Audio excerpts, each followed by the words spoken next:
Hi, this is Paul. I had the video I posted this week, conversation I had this week with Poe the Person, another YouTuber, an engineer from the UK. Really a tremendous conversation. I've let it play for 2 days now, basically on the channel, because I thought it was that helpful and productive a conversation.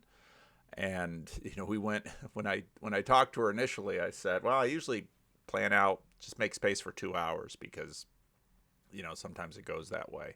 And she's kind of like, well, I don't know. I don't do anything that long, but it went 2 hours went fast. And so I hope to talk to Poe again. And I thought it was a really productive conversation.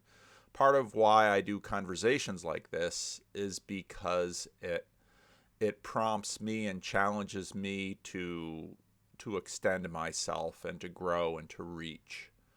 And one of the points of the conversation that really grabbed me was when she basically asked, "Do you think I believe in God?" And I thought, part of what's interesting about Poe is that she sort of came about at the same time in terms of YouTube that I did. She corrected me. It was really her first video as a woman who's an engineer talking about the James Damore business. That's sort of the first video that caught attention. And then she was fascinated by Jordan Peterson, and she just had a real good way of throwing out some of these one-liners.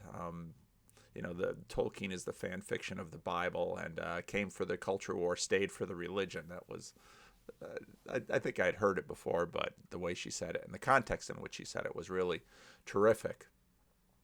But the degree to which we were able to have the conversation, and this has been true of all of my estuary type experiences, is based on the fact that in many ways the Christian church and society in general, for some real reasons, and I'm going to go into some of those reasons in this video, but not all of them, has really divided the world into God believers and non-God believers.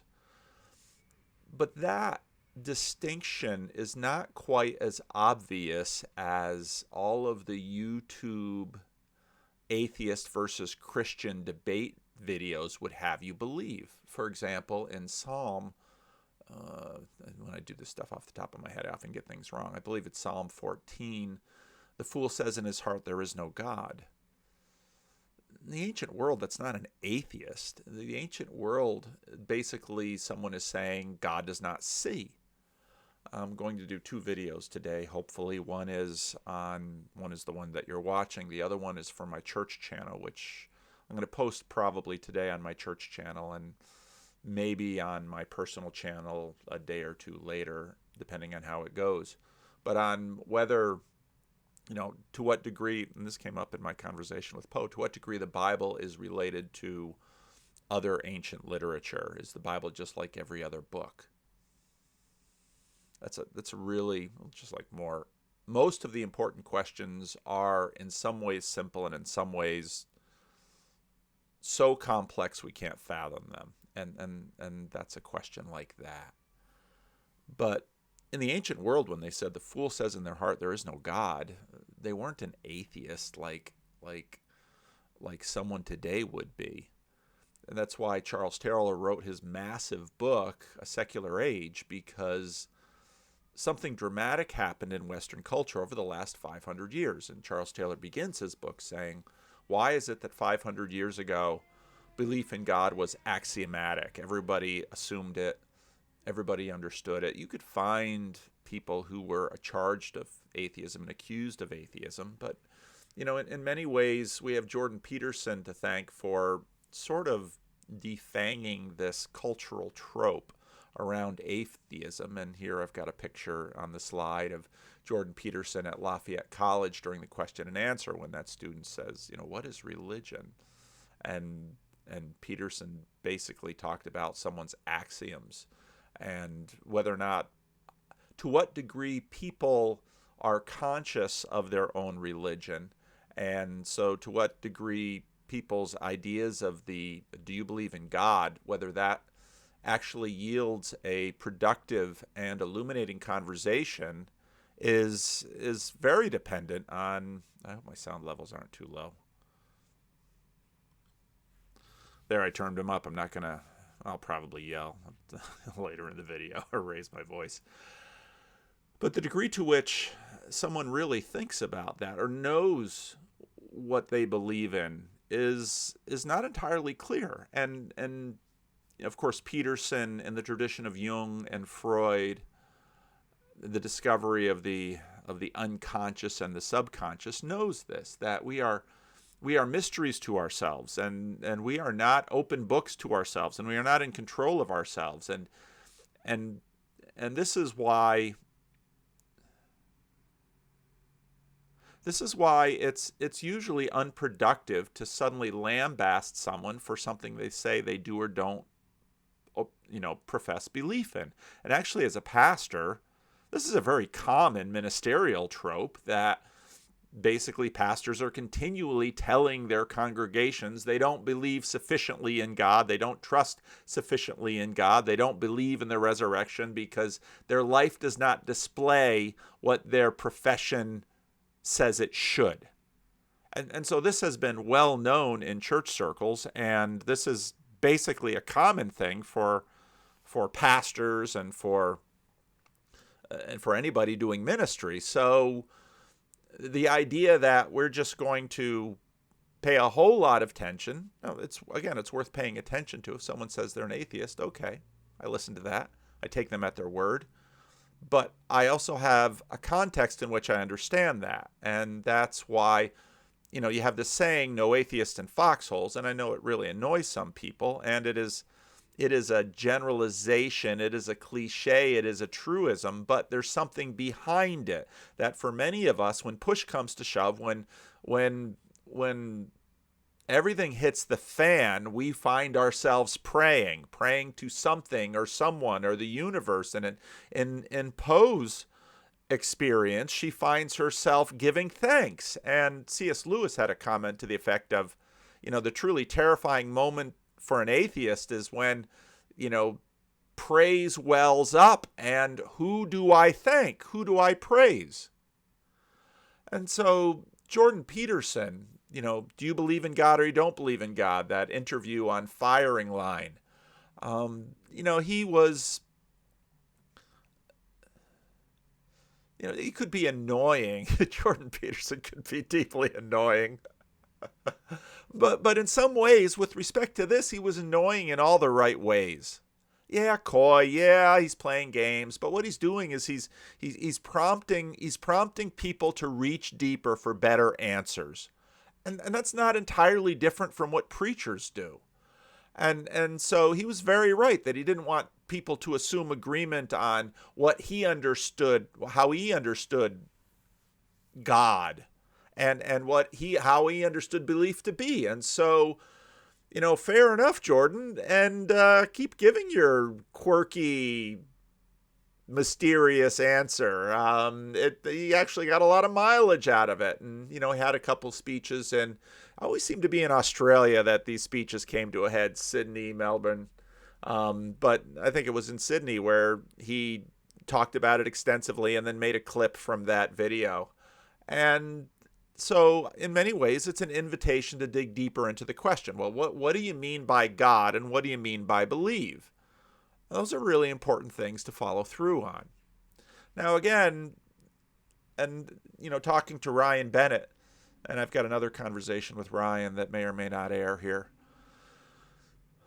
It was the rise of the celebrity atheists, the new atheists, kind of prompted at the same time rose when YouTube came about and created a genre for what would sort of be the predecessor for the Pangburn, Jordan Peterson, Sam Harris talks before, of course, Pangburn didn't do it right. Let's say it that way.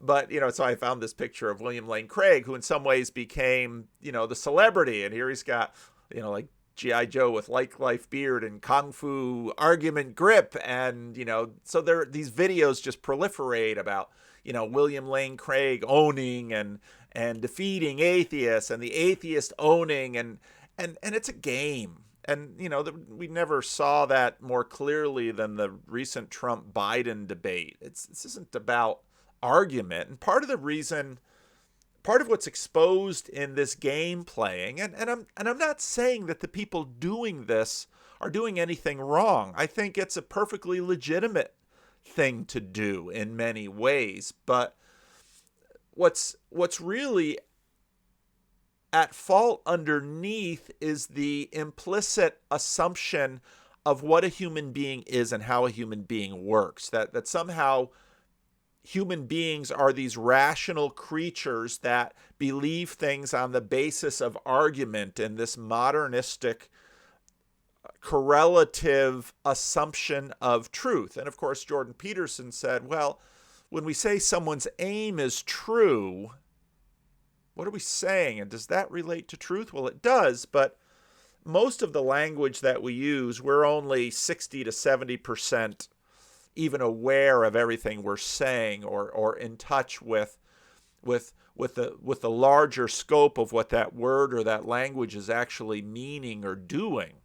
And so I think these debates are, I think they're helpful, appropriate, but they don't result in that. They're also illusory and deceptive in that they sort of tease us into imagining human beings are capable of the kind of supposed modernistic rationality that these debates play on. That, well, okay, once all the arguments are there, then I'll believe it. And again, humans do sometimes reach to those heights, and that experience is important. And again, I don't want to simply dismiss it, but probably only a tiny fraction of the human population actually is that way or is capable of that, whether by formation or temperament or whatever goes into this mysterious thing we call a human being. And for that reason, we watch the debates, we learn from the debates. The debates can be productive, on, but the debates never finish the story or close the deal or very seldom in the way that we imagine they should. They become data points and points that we plot all along the way, because that's simply not how human beings are, at least most human beings are, or most human beings work. And this is why the work of the celebrity atheists always will only reach a certain degree of population, and why in many ways atheism numbers remain a minority in the population, because it's just not how human beings are, or at least are not today. Atheists imagine that, well, with proper training, yada, yada, yada, but no, it's not going to happen, not in anything near any of our lifetimes, given everything that the atheist evolutionary biologists assert to be true of us. The programming is simply too old. And as I'll talk about a little bit later in the video, the best science suggests that this approach is perhaps an aspect and a reflection of a certain archaic science that actually started to deconstruct and decompose at the beginning of the 20th century, and socially reached its peak, but also began to decline in the killing fields of the First World War. So yeah, I continue to enjoy these videos to a degree, but at some point you realize they never achieve what we imagine they should achieve. And so for that reason, rather than doing, let's say, some blood sport atheist debate, I would rather have a productive conversation with someone. Again, similar to, what I did with Vaush. I think it's, and that, again, that isn't to say that a no-holds-barred going at each other can't produce certain amounts of insight and light, but they tend to produce more heat than light. And so if you're able to produce more light than heat, you always need a little bit of heat, because we need that too as human beings, but you want to get the mixture right. You want to get the relevance realization correct in terms of where it goes. And that's why personal testimony, you can find a ton of that here. Brian Head Welch surrenders to Jesus, and one point, over 1 million views on that video. And I don't know the channel that it's on or anything like that, but it's sort of a common Christian exercise to have people tell their stories. Why did you decide? And if you listen to his testimony, as Christians call it, if you listen to his story, and this is sort of a Kanye West story, and it happens to many people who, in our culture, we suppose have everything a human being wants: status, money, access to sex, access to material goods, financial security, you name it. Discover that it's empty, and then, he goes to church because a friend invites him, and he embraces Jesus, and it's all that kind of language. But on the other side, here's another video with 6 million views on BuzzFeed.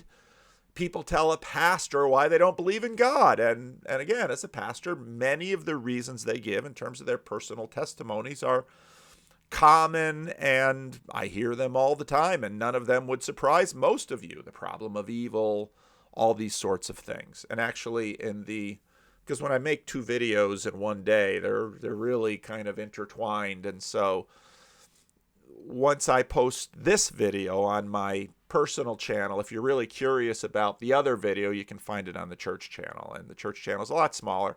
And part of the reason it is because I've actually got some ideas about what we like in YouTube. You want to know what we like in YouTube, which is in some ways the child of television? What we like is the face, up close, the eye contact, the emotional connection. And as Pajot said, right now I'm a being of light telling you what to think. And that plays on our circuitry in deep ways. And so for that reason, videos that are personal and up close and connect with us in the ways that we connect one-on-one with human beings, well, you can manipulate people this way. You can do lots of things to people this way. So that's part of the reason I started using OBS. So now I can do all these fun things in the video. I can make me bigger and smaller. But part of the reason I make these videos the way I do with myself in the corner is that if you're watching the video and if you're looking at me, it doesn't really matter quite how large I am. I have to be big enough so you can see and connect. And again, it depends on what size screen, if you're watching on a television or if you're on your smartphone. But there's stuff going on in here, and that's part of the reason the personal testimony is so enduring and so powerful. And it's part of the reason that this type of debate is of limited use. The personal testimony in many ways is far more powerful with normal human beings because we are personal and that's how we operate. And I'm going to get into that a little bit later in this video too. Now there's another one of these videos. A friend of mine is really into Durban, and so I'm winding up with more and more because he and I work at church and we do stuff at church, and so he's some of his video YouTubing tastes have colonized some of the accounts that we're sharing as we're doing work at church here. But so here's a epic debate over God's existence, over 1 million views. And so I listened to a little bit of the debate, and like so many debates, there's a mutual assumption. Again, there's a modernist frame that both are sharing. And again, modernity just is. I mean, you don't have to feel guilty about it. It's better to understand it. It's brought us tremendous power and wonderful things, and we should thank God for modern liberalism in many ways and many of the fruits that it's offered. As N.T. Wright said, I don't want a pre-modern dentist and I don't want a post-modern dentist. I want a modern dentist. I want someone who's going to work on my teeth. It's a great quote about Napoleon's. I'm in a biography of Napoleon again right now, and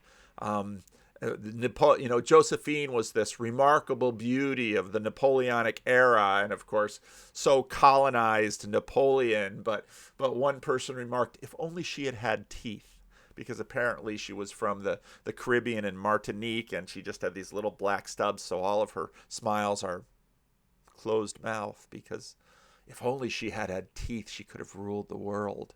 Josephine, the great beauty. Women don't know the power they have, and they so often want masculine power, and it's like, you've got that power. With great power comes great responsibility. Anyway, Josephine.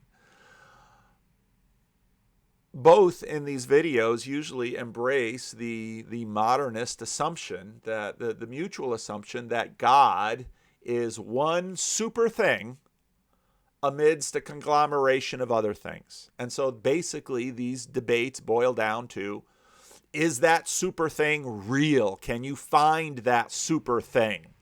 And well, if that super thing were real, we should be able to find it and have evidence for it, because, you know, there are lots of super things in the physical world, like gravity, et cetera, et cetera, et cetera. But of course, the key mention is physical. And those of you who've been following my sermons, either on the Rough Draft on my personal channel, or, you know, you do.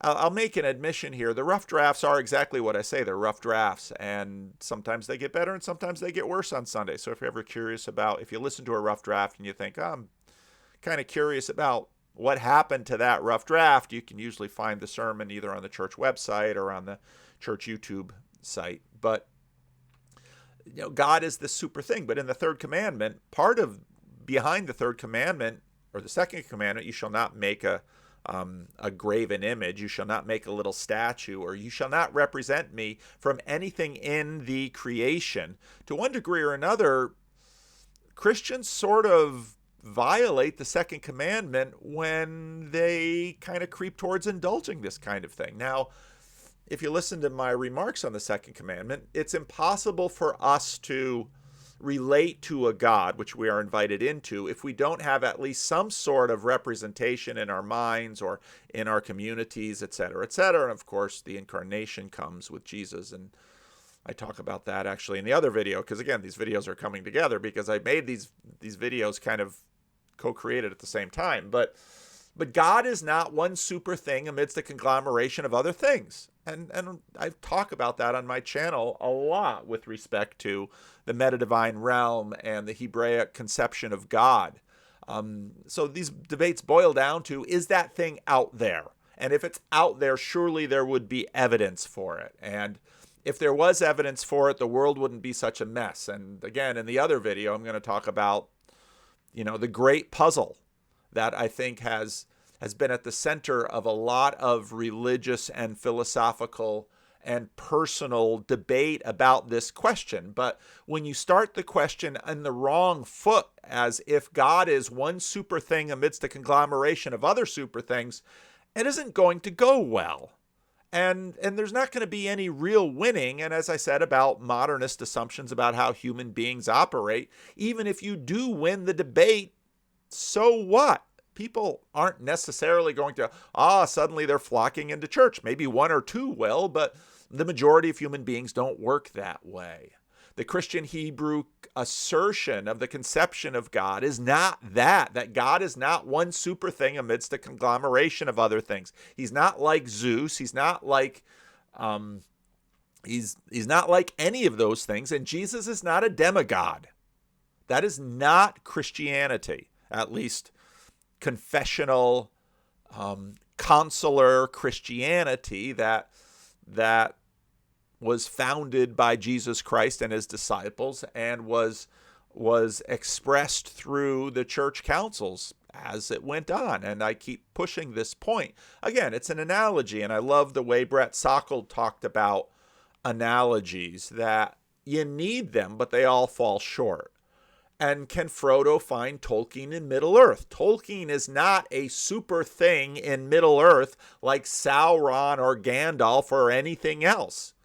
Tolkien is shot through Middle-earth, but you can't find Tolkien in Middle-earth, but you can find Tolkien everywhere in Middle-earth. And I think in many ways, and this argument isn't new to me, C.S. Lewis made this argument with respect to the space shot, and the atheistic Russians made the point, we went up into the heavens and God wasn't there. And so in many ways, I'm borrowing this argument from Lewis, and Lewis probably borrowed it from someone else. I just updated it with Tolkien and Frodo because why not? But that's the point. And so many of these debates, they go nowhere because they start from a bad place. Now, Glenn over at Speak Life in the UK, I did a little interview with him recently, and he's been doing a series of videos and pulling in some clips from Zizek, but also Tom Holland and Douglas Murray, who, come for the culture war, stay for the religion.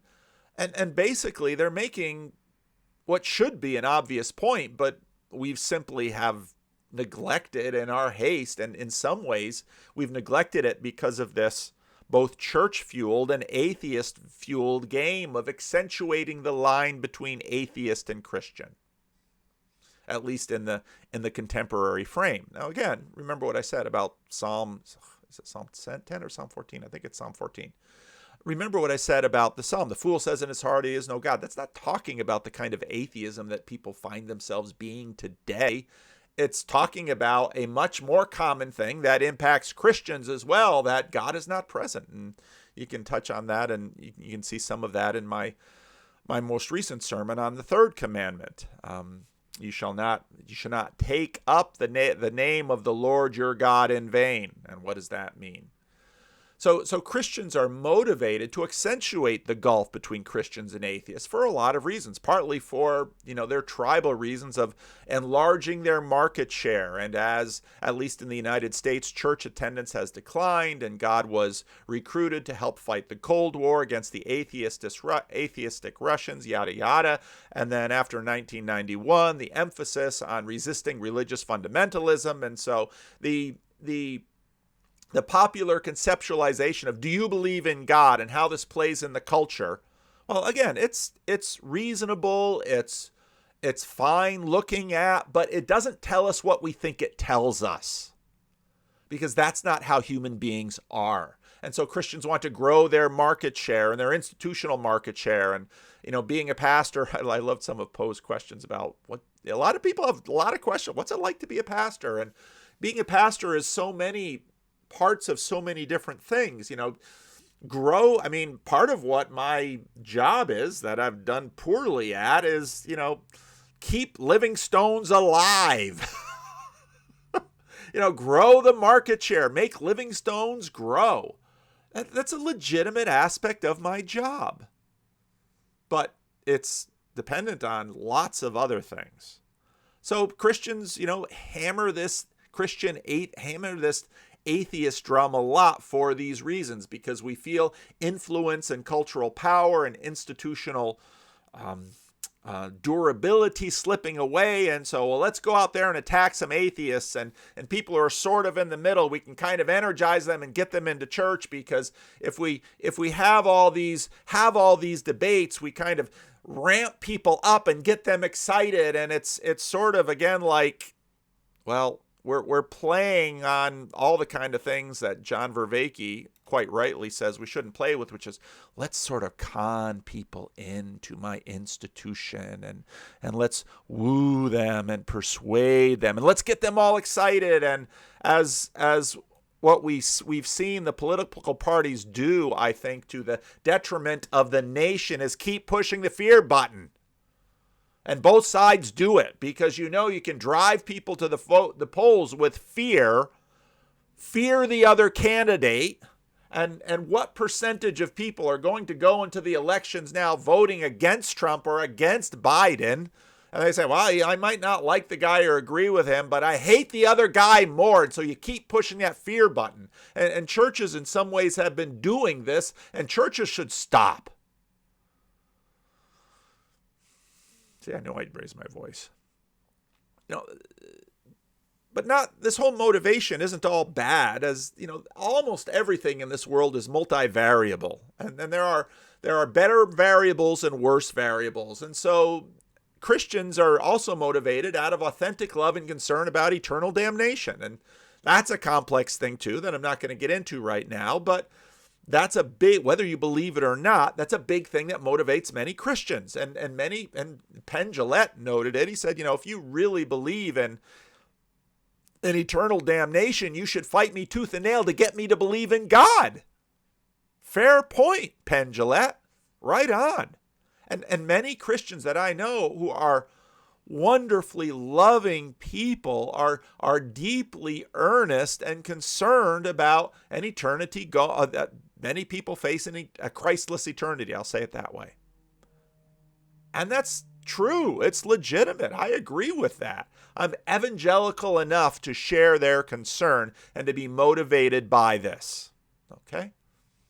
And it's not just evangelical. It goes all the way back to, I believe, to the apostles.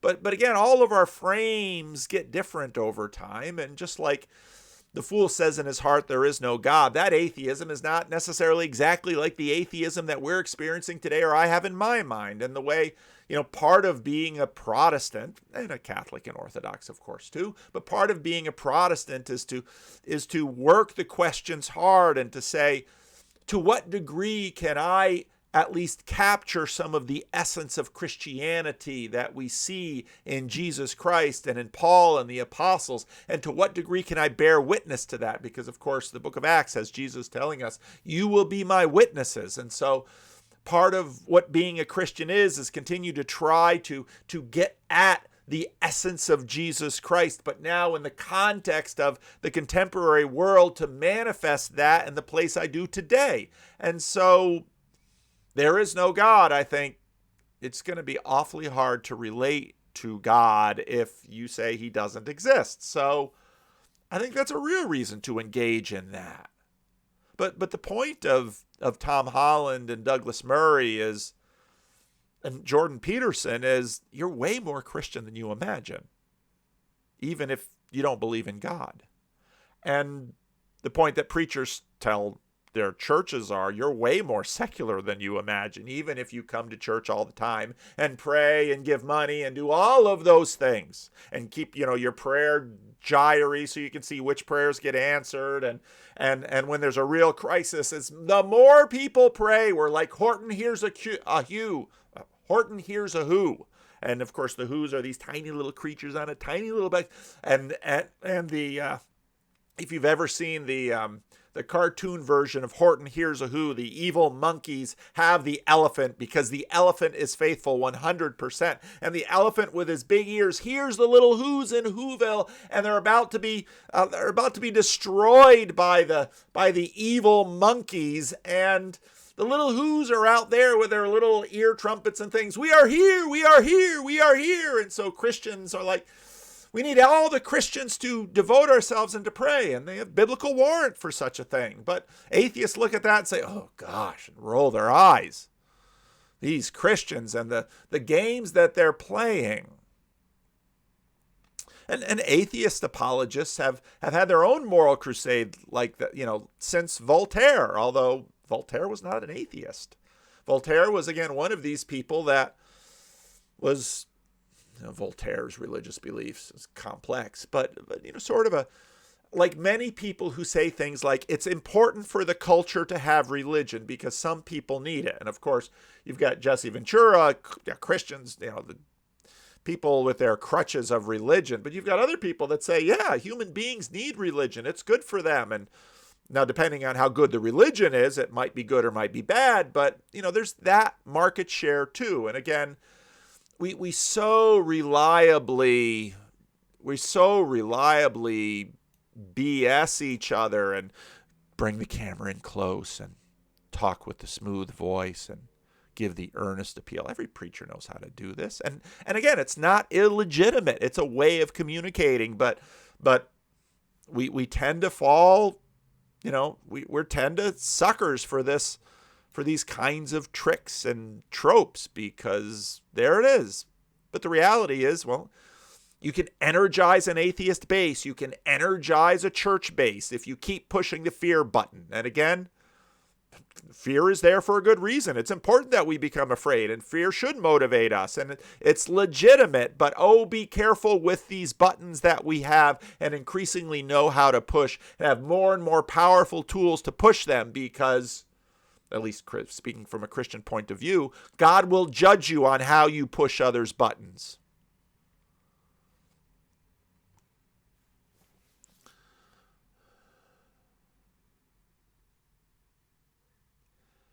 One of the things that Tom Holland and Douglas Murray keep pointing out is that, and others have too, John Gray, there's been a lot of effective deconstruction in the West. And Voltaire was in many ways the beginning of a lot of it, and few people have been as effective as Voltaire.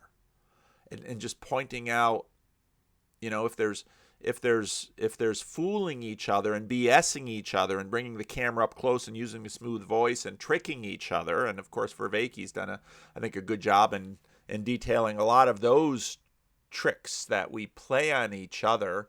The church was full of them, and deserved to be called on a lot of it, and continues to be deserved to be called on a lot of it. And I was, again, sitting with a friend and looking at the most popular preachers on YouTube, and some of that just disgusts me, because it's just one trick after another.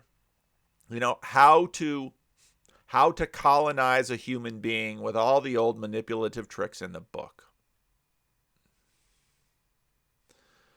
And again, this isn't to say that Christians shouldn't use tools at our disposal, but we are responsible for how we use these tools. And generally what happens when you overuse a tool, people begin to catch on, and cynicism rises. And we've seen plenty of this in our consumeristic marketing culture. Well, but part of the fact remains in the West that the morality of Christianity, at least the morality that has developed, of which Christianity has been a deep influence, continues to hold sway in our culture. Assume the truth. This is what celebrity atheists do.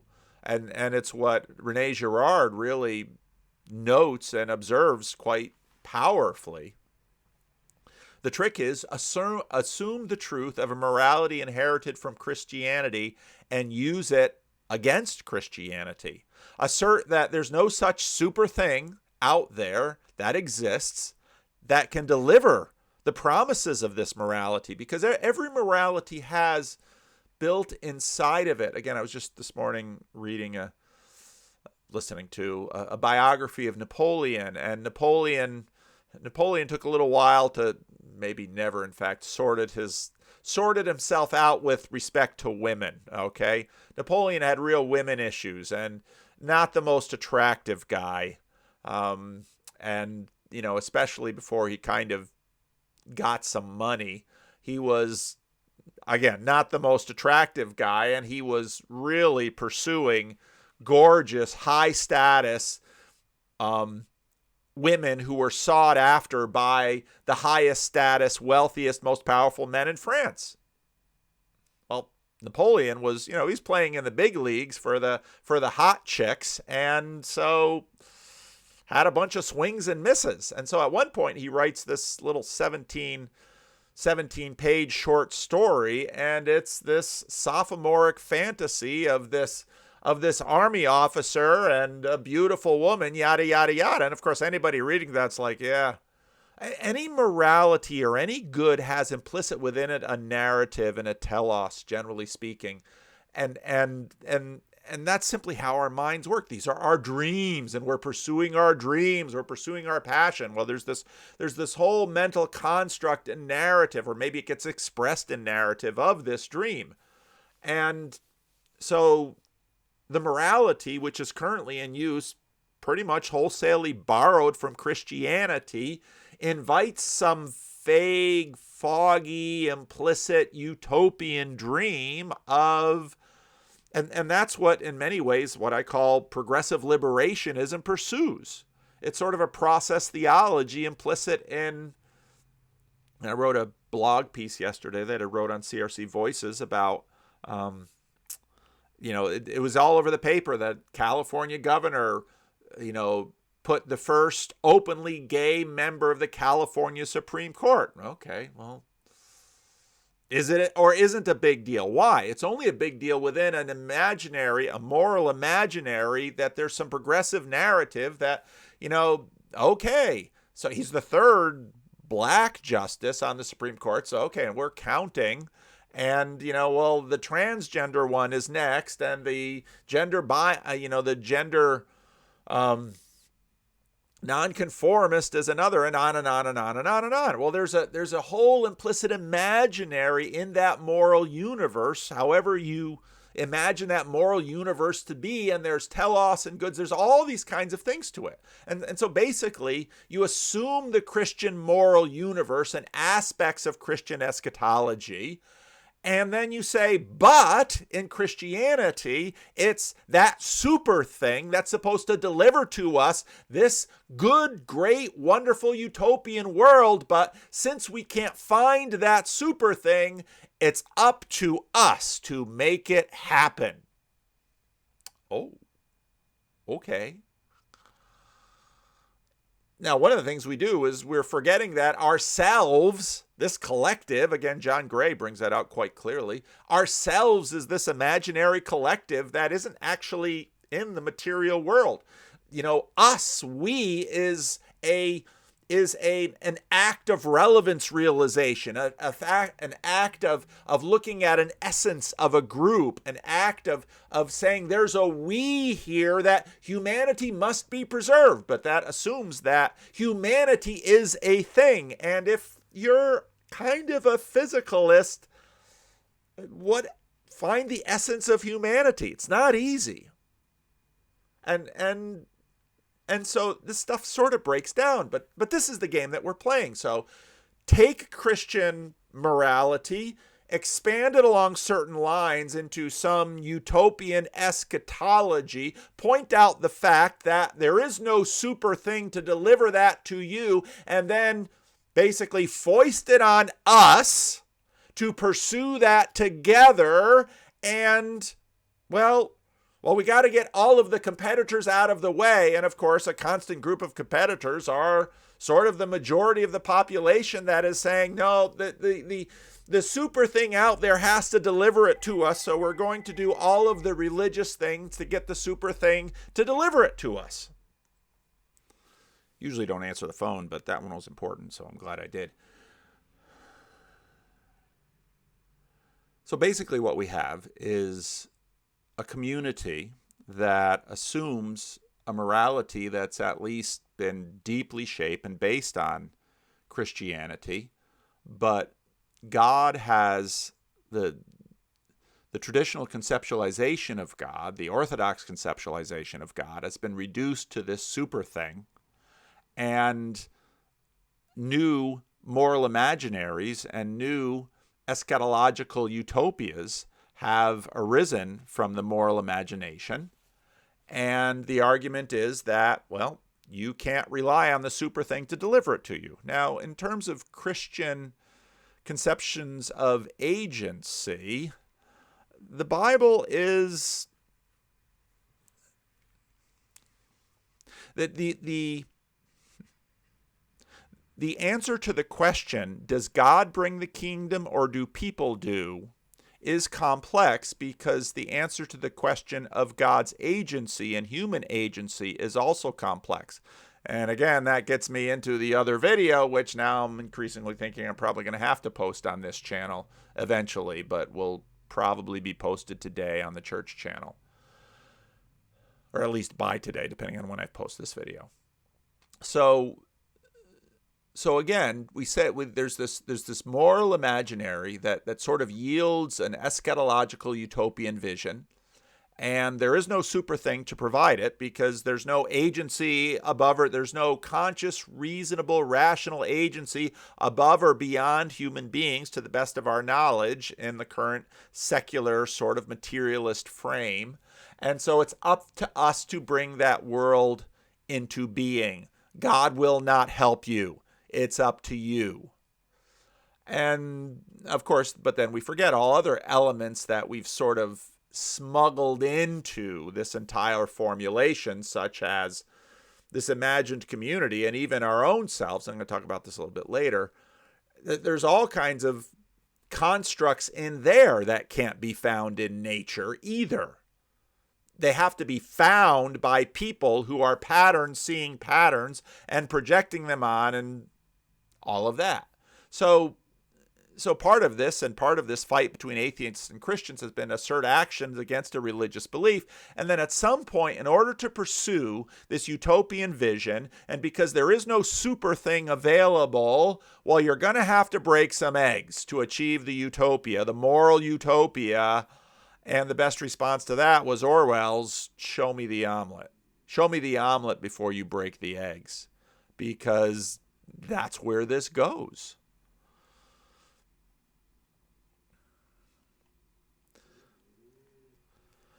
But now to come around and argue for the other side, why has this been so effective?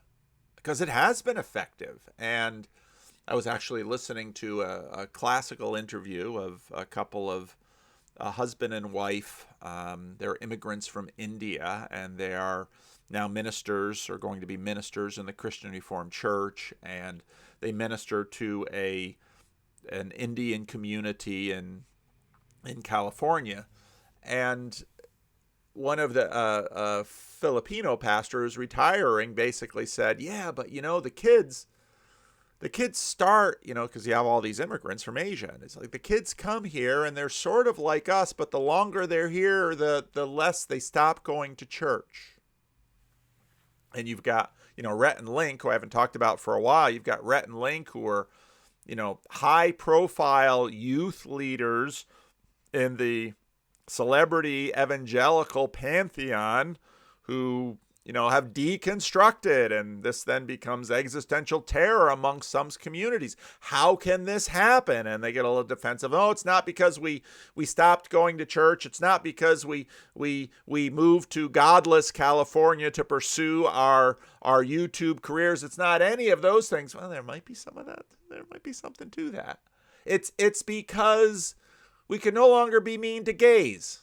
Oh, well, I didn't know that you had to be mean to gays by being a Christian. Or I could no longer not believe in evolution.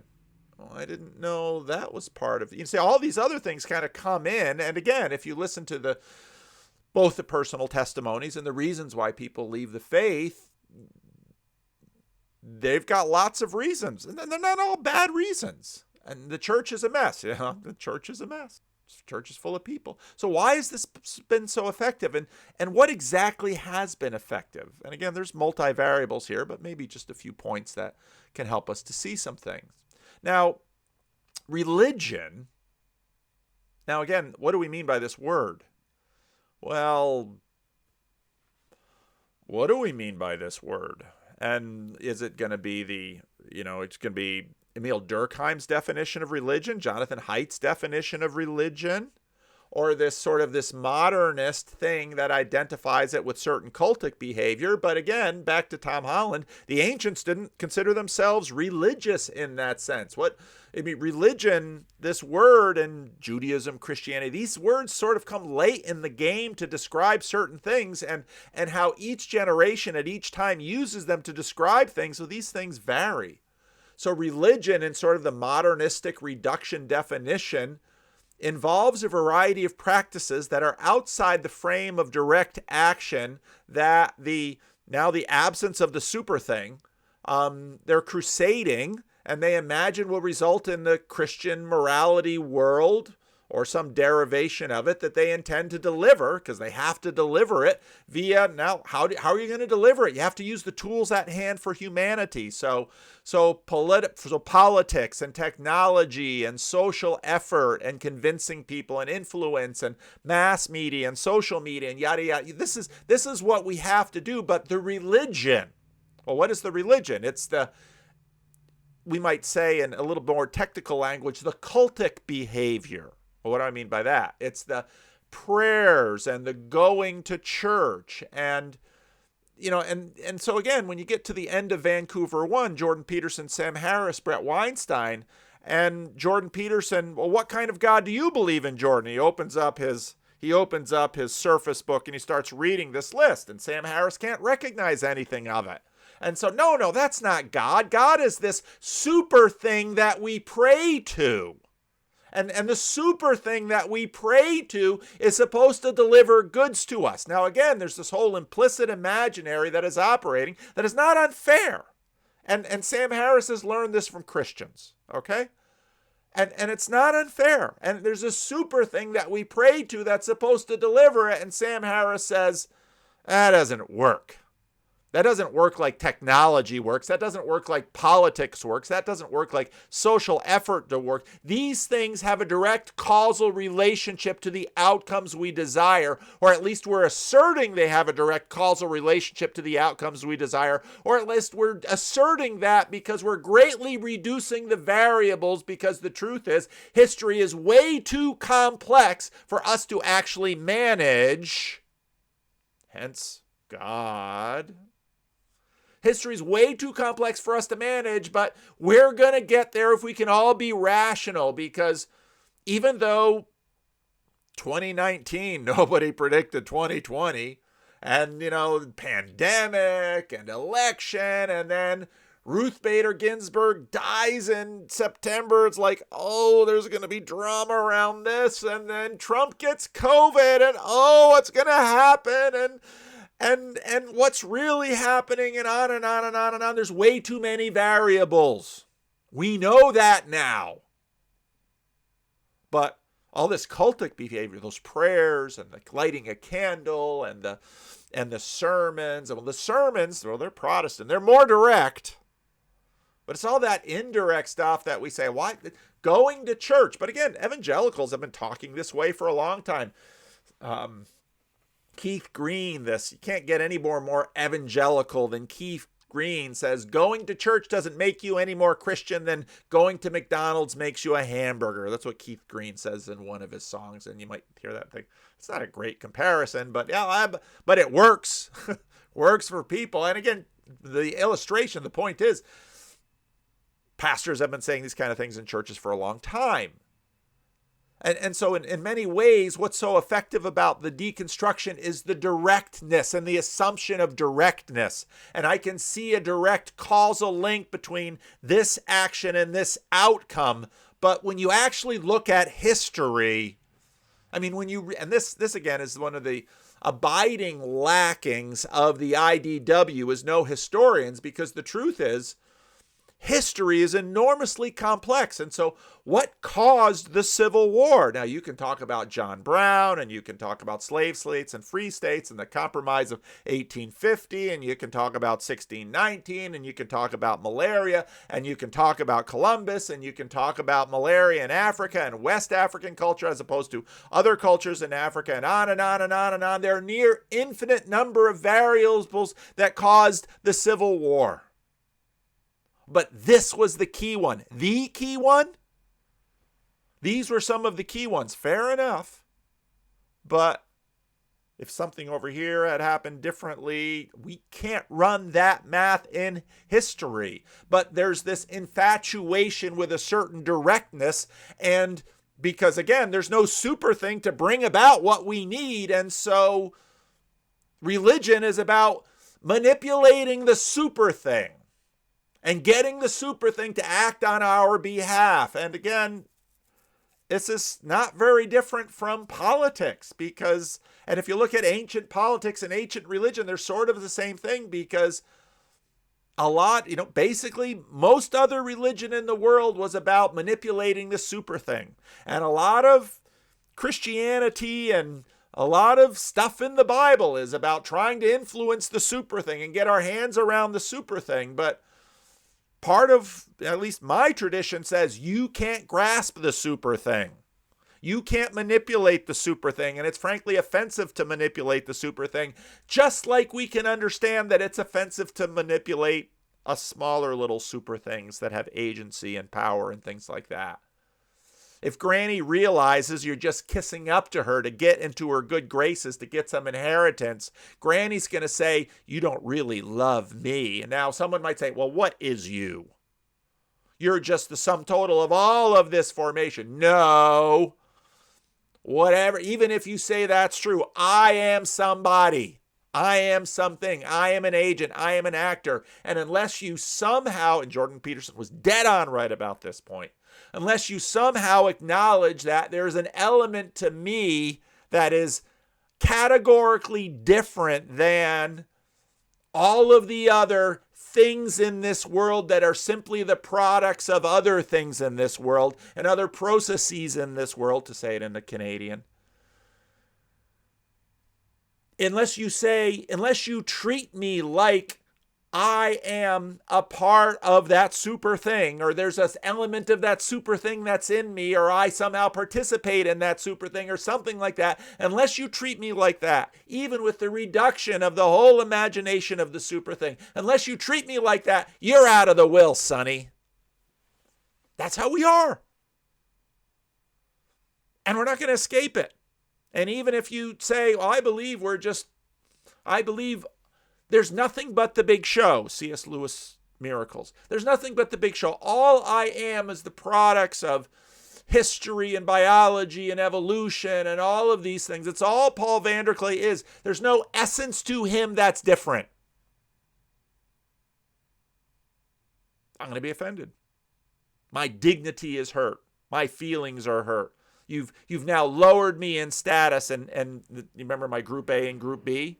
You've taken me out of Group B and put me into Group A, and you're treating me like I'm in Group A. And that's exactly what people hate, which is why politicians are always playing this little game. They're manipulating, but don't let them know I'm manipulating. And same with parents and anyone, once they get past a certain point, they realize, oh, they're seeing me, I'm seeing them see me, and they've got designs on me. And that's why pastors are often not liked, because they can be manipulative. But where's the difference really? It's because we say, does going to church mean and praying to God mean I'm not going to get cancer? Now part of the problem is that, and you can have, what was her name? I got it out of a Skepticon video. Brewster was her name. But many people have noted, but religion is good for you. But why is it good for you? Well, we don't know. Well, if you understand that there's massive amounts of things out there that we are incapable of all tracking, and we don't have enough time in our short little biological lives, at some point you say, I don't know why, but I'm going to do it. But then you have the belief problem that I bumped into again with Poe and with Ryan Bennett and with many, many, many of you. But the big divide is all over about whether it's direct or indirect, because the prayer and the worship and the obedience and all of this religious stuff, that stuff doesn't work like my cell phone works. Yeah, but your cell phone's way more simple than your life.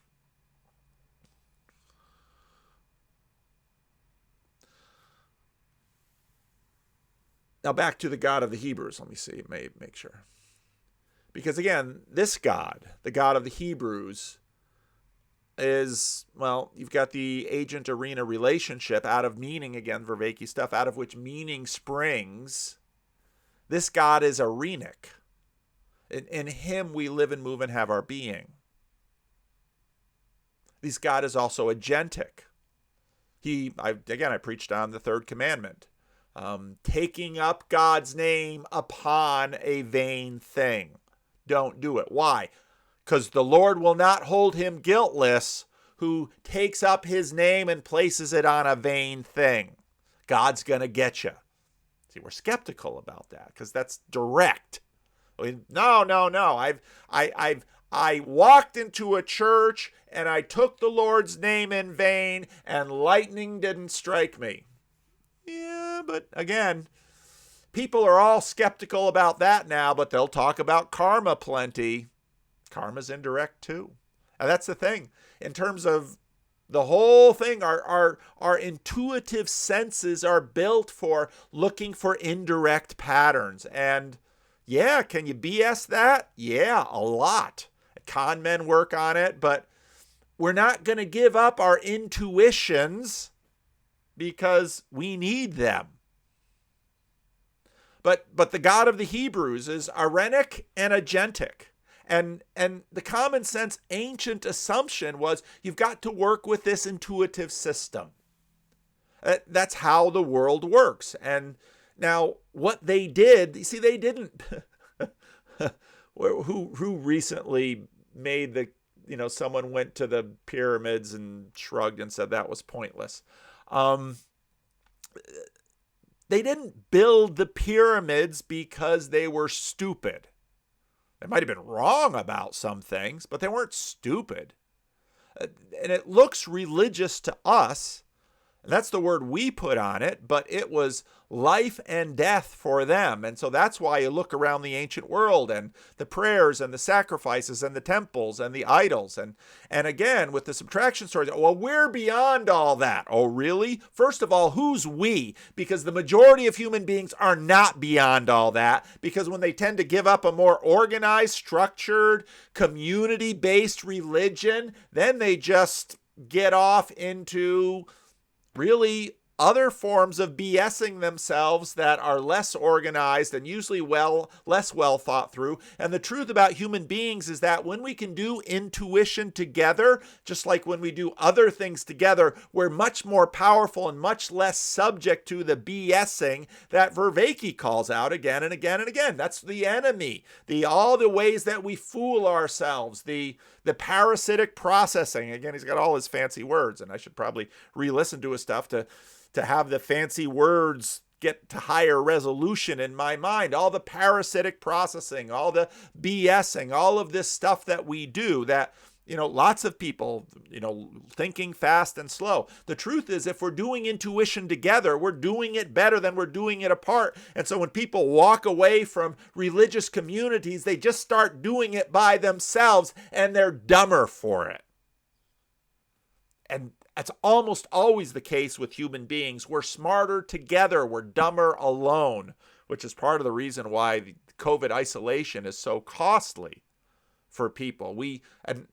The phone call I had was a beloved member of my congregation that I haven't been able to visit in his care facility because of COVID, and he's going into hospice, and he's lost a lot of what he had even 6 months ago, the last time I saw him.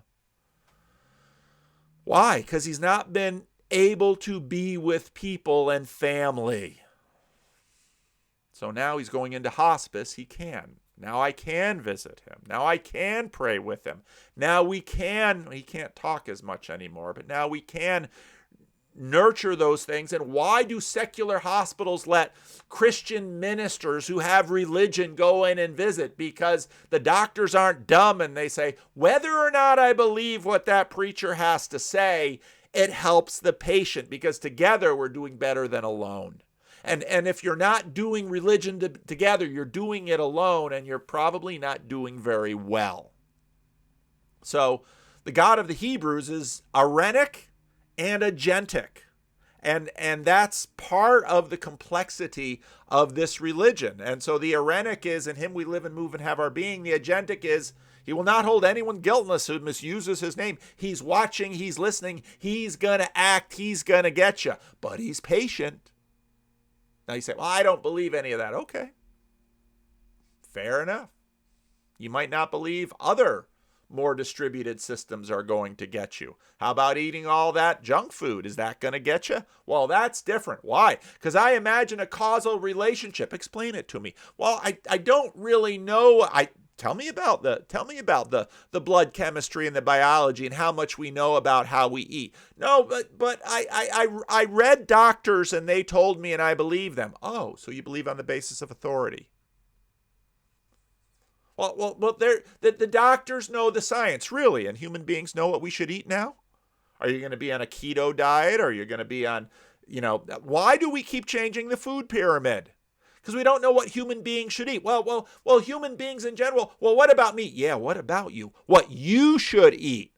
Is someone really going to go through? No doctor's actually going to really go through do exhaustive science on me to find the particular diet. And even if you had that time and money, I bet you they would get it wrong. And truth be told, probably your intuitions are going to help you a little bit more, and even better if you're in close relationship with someone and you talk it through out loud and you work it out, you'll probably do better. See, I knew I'd raise my voice. All of that is, in some ways, religious. Well, what about the big questions of the world? What about the big questions of the world? What we're doing right now and what we've done in religion and philosophy and history, all of that is to try to think about the biggest, these most important, these hardest questions ever, and to bring not only our rationality, but our tuition and our pattern recognition, and to try and do that together. And yeah, we almost all get almost all of it wrong. Nod to the good place. This little weird guy got everything right. Well, fair enough. Let's look at the subtraction story, the enchanted world. It's right that we look at other people and say, are their insides like my insides? Does the color red look to you like the color red looks to me? I can't see what the color red looks like to you. Now, we do all of this science to say, well, brain, blah, blah, blah, blah, blah. Maybe, because this is the manifest and the scientific image. We have the insides versus the outsides. And, grandma's upset if you treat her like something from group A. You have to go to my group A video and figure out what I'm talking about with that. Inside, it's real to me and my passions and my love and my meaning and my morality. And from the inside, it's all there. Are your insides like my insides? And we listen to each other talk and we hear enough commonality. Intuitively, we say, yeah, I'm not a solipsist. I'm not alone in this world. You have insides too, just like I have insides. But it's not unreasonable. Again, I was listening to a thing by Rupert Sheldrake, and, he keeps making his point, whatever you think of Rupert Sheldrake, that, how do you know the sun doesn't have consciousness? You don't know what the inside of the sun looks like. You don't know what it's like to be the sun. It's not a stupid idea. We just have this convention that says, for the sake of science, let's assume, oh, where's my cell phone stand? Ah, here it is. For the sake of science, let's assume that when I flex my cell phone stand, it isn't saying, ooh, Vanderclay's pushing on me. We act like it does.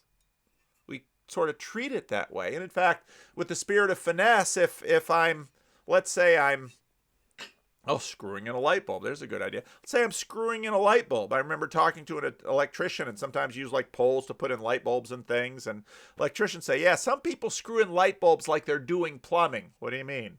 They really screw it tight. And it doesn't have to be screwed in that tight. You just need to have electrical contact. So it has to be screwed in enough, but not as tight as you can. And again, if you work with almost anything, over tightening is a problem.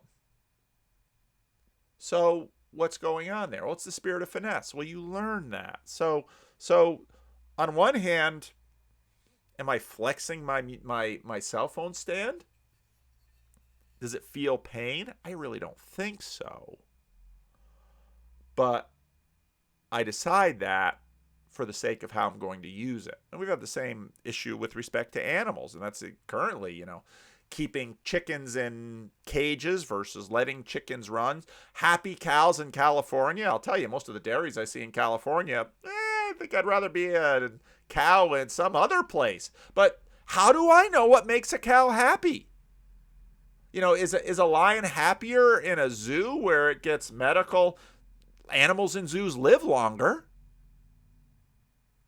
So is happiness the right word? Or is it meaning that we see the lion out there on the Serengeti and it's being all lionish and we're like, yeah, that's the way the lion's supposed to be, but that's not how we live. Take away our clothes and throw us out among the lions, and yeah, you'll feel meaning, but you'll say, I want back into my living room with my clothes and my fridge and my food and my Netflix. So what is it from the inside and the outside? Well, we don't know. And you can't know. So we make assumptions and we think together and we make conventions about how to treat things. And there's no United Nations organization that's going to file charges against me because I'm stressing and I'm torturing my cell phone stand. Because we say, well, this is group A. Animals, they're sort of group B-ish. They have feelings, they suffer. Rightly so. We still kill them and eat them. Or we're going to kill them humanely. What do you mean? We're going to kill them like we kill people? No, we kill people worse than we kill animals. Sometimes. So is everything else's insides like my insides? So then we struggle with the definition of life. What really is life? And again, this is this 60 to 70% word thing that we all use the word life. We kind of know it when we see it. We think, are plants alive? Yeah. Is my cell phone stand alive? I don't think so. But what is life? And so there's all these gray areas. So we talk about complex things, but we can't directly bend to our will. So we talk to our car when it won't start. And we talk to the U.S. government when it does something. And we talk to the president when he's not there. And we talk to our dead relatives. And we talk, or the memory of our relatives. And on and on and on and on. We interact with things as if they can hear us. Why? For the same reason we shouldn't turn the light bulb all the way, just enough. It's the spirit of finesse. And so, come on, car, why won't you start? Well, does the car hear me? Well, now my car does hear me. I can press a button and say things to the car and navigate to Dairy Queen, and off we go. And cars are going to get more. We're going to be talking to our cars. And it wasn't dumb to talk to your car. Now, most of us would say, well, the car doesn't really hear you, but we don't know that. I'm pretty sure it doesn't. Well, now it does. And this is the point. If the ancient practices were so ineffective, why were they so common, durable, and why are they so resurgent today? Well, they were stupid for all those sacrifices. And, well, I agree. I think a lot of it was wrong. It wasn't because they were stupid. Because the truth is, we don't know either. And Jordan Peterson's point that he made with respect to sacrifice, he really went into, so when he did his Easter things in 2018 and he did his Easter video, which fortunately is back up on YouTube now, he says part of the reason sacrifice works is that, and this is David Sloan Wilson's point, humanity is so full of people that it's not just our relationship to things like the cell phone stand. It's relationship, how I treat my cell phone stand, other people watch. Most famous cell phone stand on YouTube, maybe. How I treat my cell phone stand, people watch. And it gets into the symbolic, dramatic, liturgical, imaginary. And we don't know where this stuff goes. There's too many variables. But it gets into the us that's out there. Sacrifice works because the world is so full of people, and history is so full of people. And history, again, is two-track. There's the genetic track and there's the culture track. And that culture track is all people. And you might say, yeah, but the direct things. And so Gavin Newsom, find me a woods that's burning. Well, there's lots of them. And so go up to the woods and go up into the smoke and talk about climate change. This is a climate dam emergency. I don't know how dam fits into the sentence, but there it is. And a visibly angry Governor Gavin Newsom warns the rest of the country Friday that California's record wildfires is a glimpse into the future if political leaders do not start taking climate crisis more seriously. So then he declares that after 2035, no more gas automobiles will be sold in California. Okay, it's 15 years from now. Maybe we'll just be driving electrics because they're better then. I don't know. But again, we say, well, I see the direct relationship. And again, I'm not a climate skeptic. I'm kind of a climate skeptic on both sides. Are we monkeying with the climate? That doesn't seem unreasonable. Are all the assertions about how it's going to be true? Not all the old models were true. So probably we are, and probably it's more complex than we know. And so, but we should only have the direct approach. Well, a lot of the climate stuff sort of looks like religion because it's sort of communal, intuitive, and there's reason. And I should check the phone again. Hang on. So again, as you can see, we're deeply religious all over the place, even when we don't know we're being religious, which basically says we're not that different from the ancients. But now, then how did science develop? Well, at least part of it was Christian assumptions about God's reliability. And the faithfulness of God, agentic and arenic, was so dependable that you can literally set your atomic clock by him. See, now again, when I use it that way, people kind of, no, we have an atomic clock because we're measuring. Yeah, I get that. Are you saying that the atoms are part of God? I'm really careful with our language because that's what you do when you do theology. You're really careful with your language, but in him we live and have our being. The whole earth is full of his glory.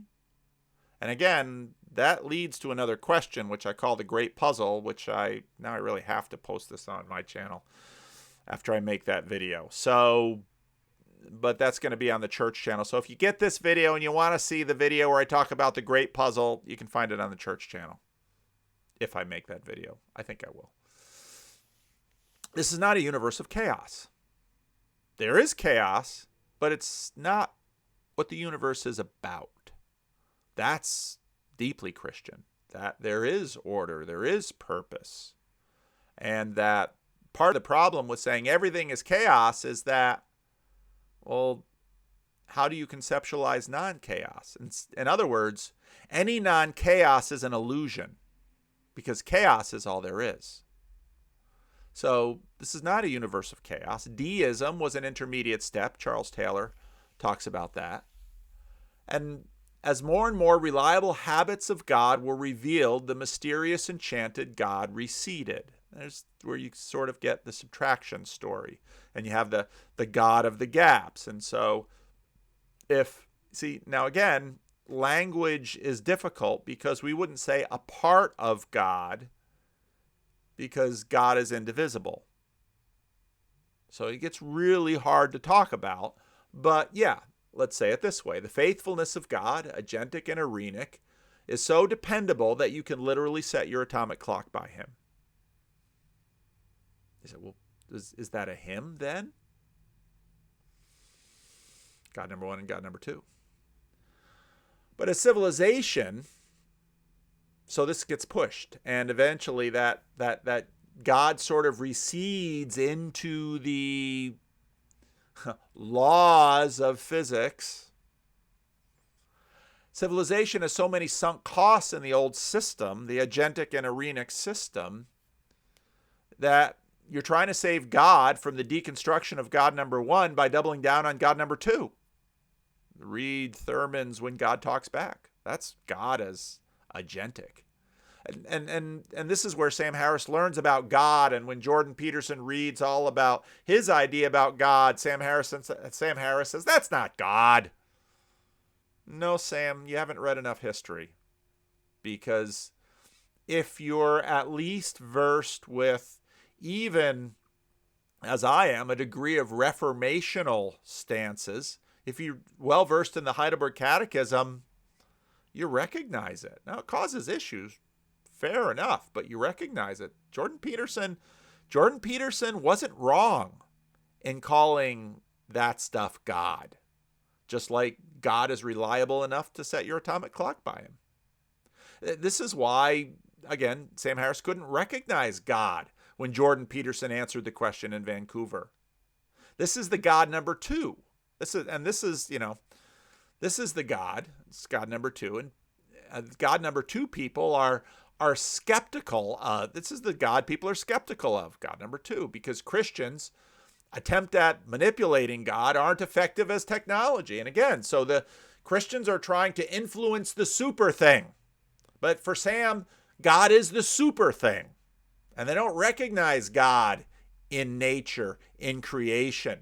God is the super thing. And all the Christian technology about manipulating the super thing doesn't seem to work. But Christian theology, right from the start, will say, don't try to manipulate the super thing. That's why you shouldn't represent him as anything in the world, because once he's a super thing, you've already reduced him. So don't try to represent him in the world. Don't try to manipulate him. Well, what do you have to do? You have to worship and serve and obey. But will worship and serving and obeying get me? Well, that's not part of the deal. Well, you tell you, hey, read the last bit of Deuteronomy. If you fulfill the covenant, here are the covenant promises. If you fail the covenant, here are the covenant penalties. And guess what? That they failed.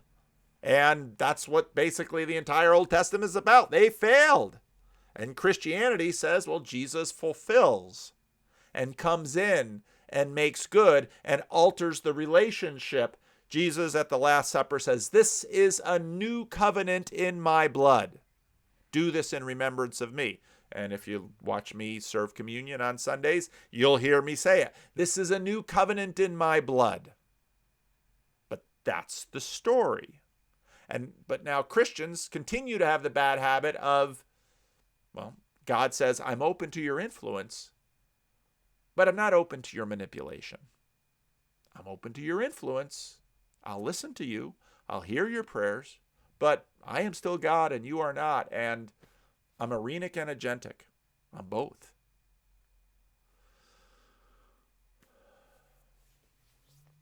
Now, one of the things that sort of popped up in my conversation with Poe was, and again, this is why I like having these conversations, because things occur to me in new conversations that I hadn't, in my intuitive whatever we're doing right here, hadn't really come together in my mind.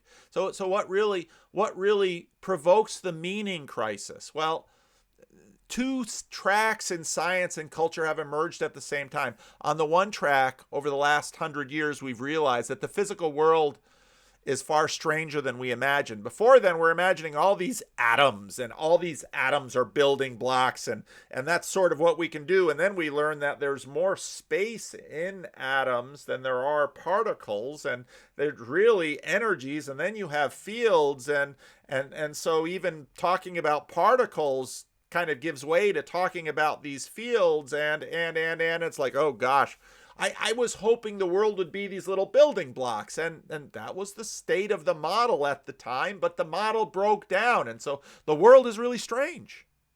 So we got that on one hand. On the other hand, we've got, well, we're increasingly understanding the degree to which, okay, so Group A and Group B. Group A are all of the inanimate, non-agentic things in the universe that we bend and manipulate and destroy, and that's Group A. They're just the sum total of everything. They're the whole show, and they're all the little pieces of the show and the processes and matter and all that. All that's Group A. Group B are these from the inside: agents, choosers.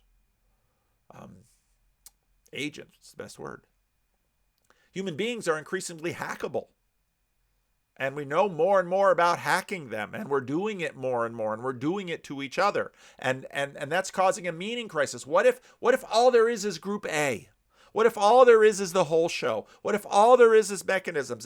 And maybe there's emergence, but even with emergence, if you had the time and knowledge, you could do the math, because all there is math. And that leads then to visions of determinism.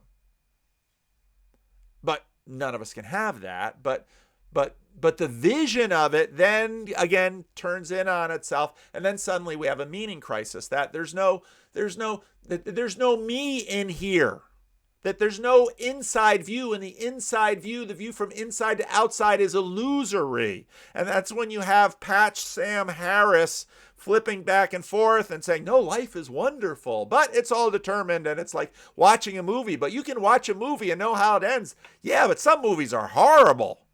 And we can walk out of the theater, but Sam, I've got no agency. Your agency is an illusion. Oh, okay, then screw this. Isn't that agentic? And that's where you get to Dostoevsky's The Underground, the Underground Man. Give him everything. It'll destroy it for spite. What a book that is. So we doubted God's agency. Well, I think it's all determined, mechanistic, and God, in a sense, returns the favor and say, okay, I'll doubt yours.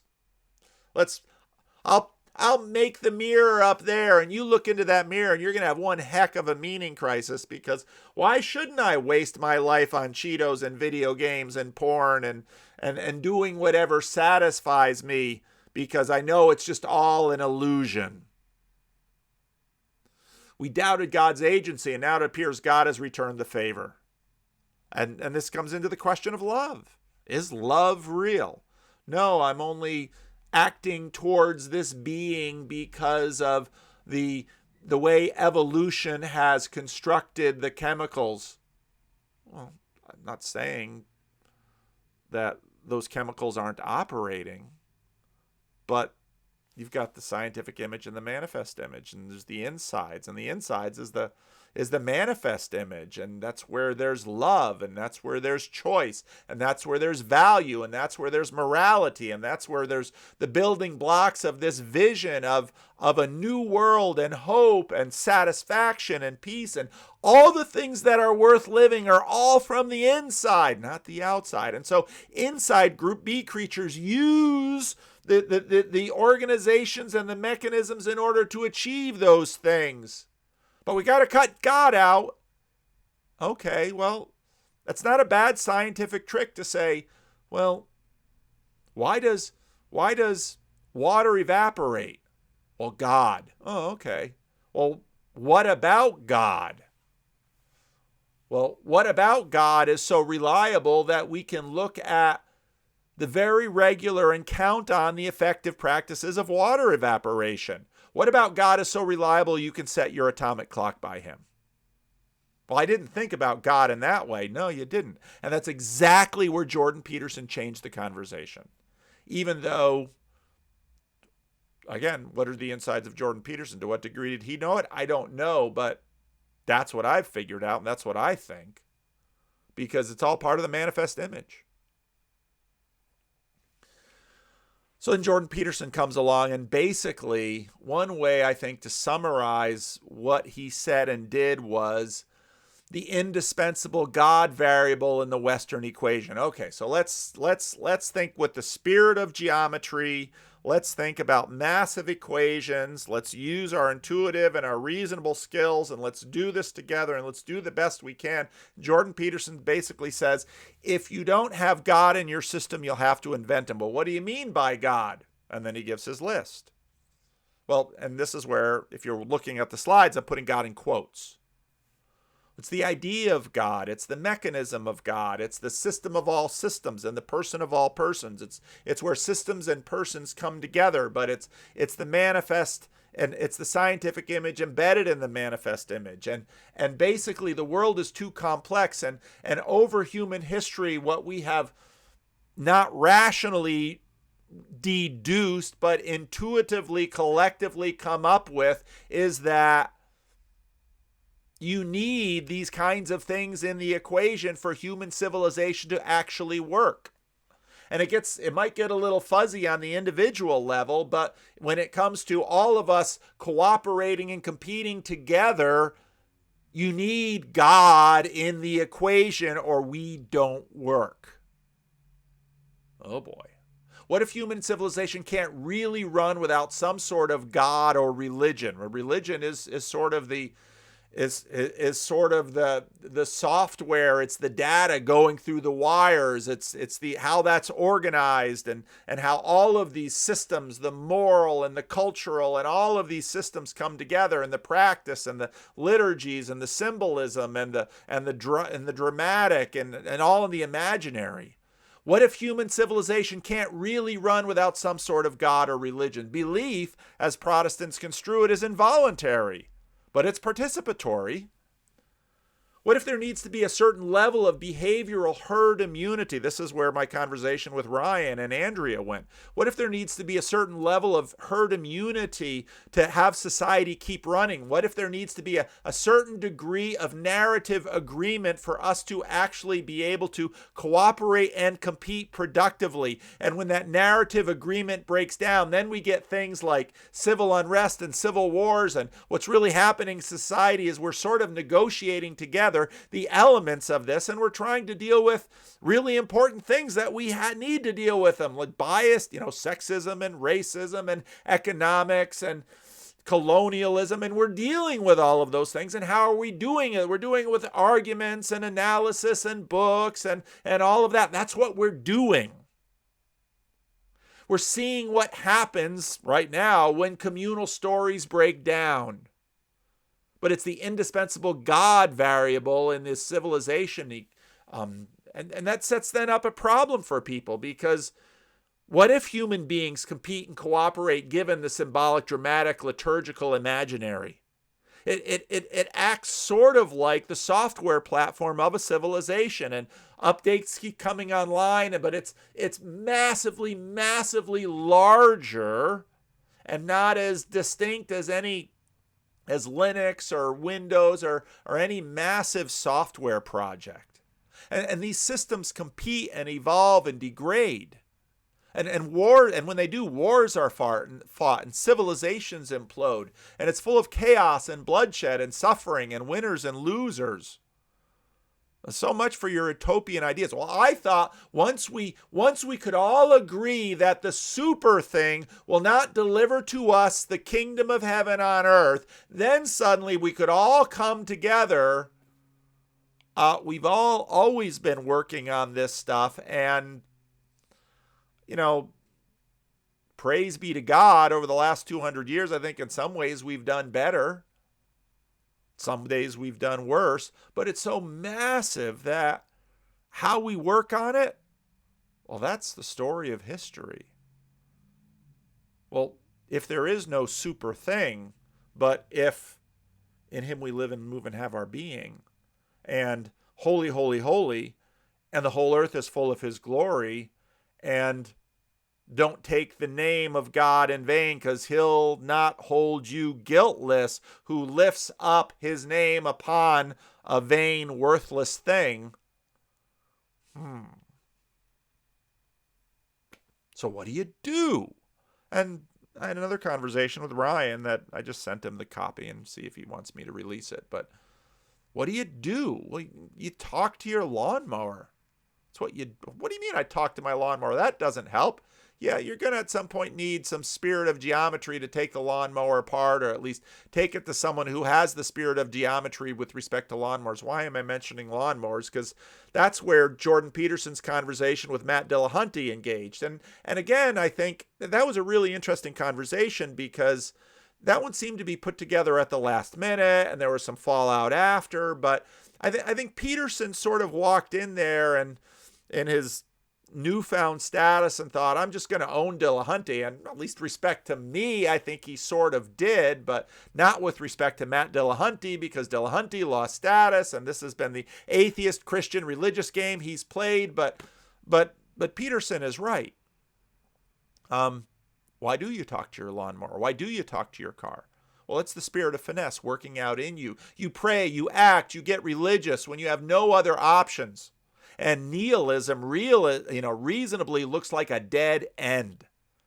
And so you go to church and you find a pastor or a priest. And well, most people do is they get religious all by themselves, and it's a demotion because they're doing it by themselves. And what they really need to do is need to be talking to people and talking with better people and having better conversations and getting at this, which is what Estuary and the Stoa and Vervaeke's religion that isn't a religion, and Jonathan Pajot's the symbolic word. That's what all of this stuff is about, that we actually, now again, so I'm not going to do any of the praying or the religious stuff. Okay. I come for the culture war, stay for the religion. That's about right. This is what you do. You work on it, and you try and work it out, and you try and have conversations, and you push each other. And Jordan Peterson leaves us sort of with God in scare quotes and says, that's what I'm willing to do scientifically. What about you personally, Jordan? None of your business. Okay, fair enough. But if civilization needs God, and humanity is hardwired for religion and religious behavior as a whole, this is what I did with my argument with John Vervaeke in that one video when I made the argument to him. In the little slide below, here's the last one, and it's the last public picture of my father taken by a friend at a conference when they're singing and he's worshiping, and I can look in my father's eyes. Am I being manipulative?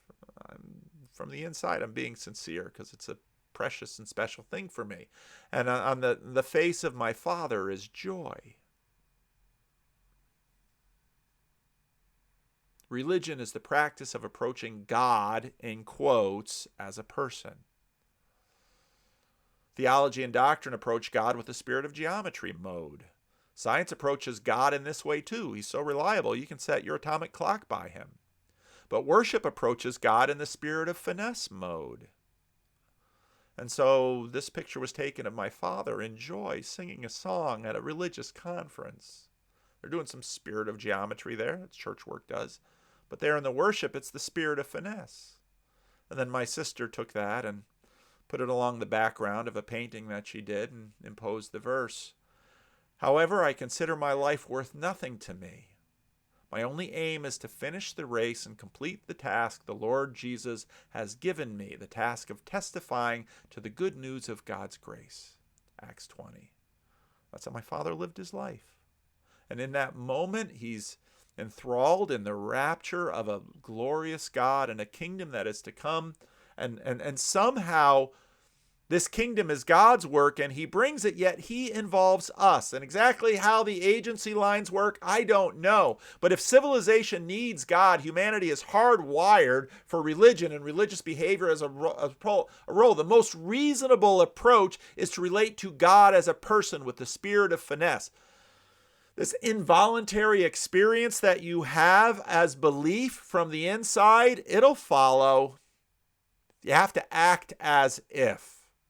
And hey, I got my yeah buts and my doubts and those in the back of my mind too. Yeah, that's why I do this. I work them out.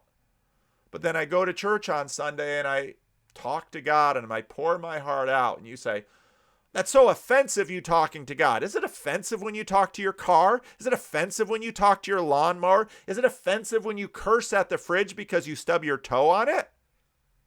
Well, it's not the most reasonable thing to do. Okay, but reason isn't all it's cracked up to be. Reason is a part of the whole picture. And again, it's the intuitions we live by, which has its own rationality, and the left and the right brain need to work together.